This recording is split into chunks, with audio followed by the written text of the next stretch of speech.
ഇന്നലെ എൻ്റെ കസിന് ഒരു ഹെന്ന ആർട്ടിസ്റ്റിൻ്റെ വീഡിയോ ഷെയർ ചെയ്തിട്ട് പറഞ്ഞ് ഇതുപോലെ സ്റ്റോറി ടെല്ലിംഗ് ഒക്കെ ചെയ്യുന്നു. സത്യം പറഞ്ഞാൽ ഇങ്ങനത്തെ വീഡിയോസ് യൂട്യൂബിൽ കാണുമ്പോൾ ഞാൻ എപ്പോഴും വിചാരിക്കും ഇങ്ങനെ ചെയ്യണമെന്ന്.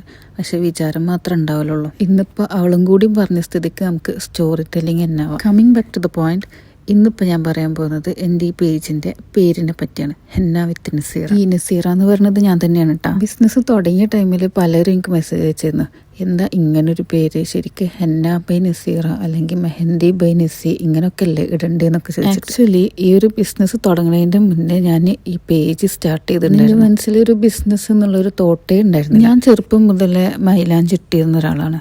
അങ്ങനെ ഇട്ടിട്ട് പ്രാക്ടീസ് ചെയ്തിട്ടാണ് ഇപ്പോൾ ഇതുവരെ എത്തിയത്. പിന്നെ എൻ്റെ ഫ്രണ്ട്സ് പറഞ്ഞിട്ടാണ് ഞാനിങ്ങനെ ഒരു പേജ് തുടങ്ങിയത്. അവരിങ്ങനെ പറഞ്ഞ് ഇൻസ്റ്റയിലൊരു ഹെന്ന പേജ് തുടങ്ങുക, എന്നിട്ട് ഇടുന്ന ഡിസൈൻസൊക്കെ അതിൽ പോസ്റ്റ് ചെയ്യും. അപ്പോൾ പുറത്തുനിന്നുള്ള ആൾക്കാരൊക്കെ നമ്മളെ പറ്റി അറിയാൻ തുടങ്ങും. പിന്നെ നമുക്ക് വർക്കും കിട്ടും. ആണെങ്കിൽ ഇങ്ങനെ മറ്റുള്ളവർക്ക് മൈലാഞ്ചിട്ട് കൊടുക്കുന്നതും അങ്ങനെ വർക്ക് എടുക്കണമൊക്കെ ഭയങ്കര ഇഷ്ടമായിരുന്നു. ഇങ്ങനെ ആ ഒരു ഇൻറ്റൻഷനിലാണ് ഈ ഒരു പേജ് തുടങ്ങിയത്. പേജ് ക്രിയേറ്റ് ചെയ്യുമ്പോൾ എനിക്കൊരാഗ്രഹം ഉണ്ടായിരുന്നു, മറ്റുള്ള നെയിമിൽ നിന്ന് എന്തെങ്കിലും ഒരു ഡിഫറെൻ്റ് ആയിട്ട് വേണം. ഞാൻ ഏത് പേരടിച്ചാലും ഇൻസ്റ്റാഗ്രാം പറയും ഓൾറെഡി ഇങ്ങനെ ഒരു അക്കൗണ്ട് ഉണ്ട്, എന്തെങ്കിലും ഒരു ചേഞ്ച് വരുത്തണം ഈ പേരിൽ. ലാസ്റ്റ് ഹസ്ബൻഡാണ് ഈ ഒരു പേര് സജസ്റ്റ് ചെയ്തത്, ഹെന്ന വിത്ത് നസീറാണ്. ഫസ്റ്റ് കേട്ടേ എനിക്ക് ഐസ് ബ്രേക്ക് വിത്ത് വീണ എന്നൊക്കെ പറഞ്ഞ പോലെ തോന്നിയത്. ഇതാണ് പേരിൻ്റെ ഉത്ഭവം.